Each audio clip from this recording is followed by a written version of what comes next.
जर बिल्डरने ब्रोशरमध्ये सांगितलेली सोय ॲमेनिटीज दिल्या नाही तर तुम्ही खालील कायदेशीर कारवाई करू शकता. ब्रोशरमध्ये स्विमिंग पूल, गार्डन, क्लब हाऊस सगळं दाखवलं, पण आता बिल्डर म्हणतो हे तर ऑप्शनल होतं. हे फसवणूक नाही का? भारतात हजारो गृह खरेदीदारांना बिल्डरकडून ब्रोशरप्रमाणे सुविधा मिळत नाहीत. हे ग्राहकांच्या हक्कावर घाला आहे. ब्रोशरमध्ये दिलेले वचन पाळले नाही तर अनफेअर ट्रेड प्रॅक्टिस म्हणजेच फसवणूक मानली जाते.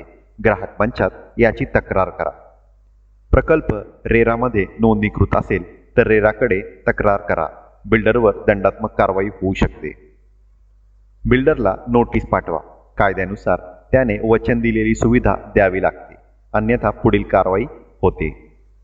सुविधा मिळवण्यासाठी सिव्हिल कोर्टात दावा दाखल करता येतो.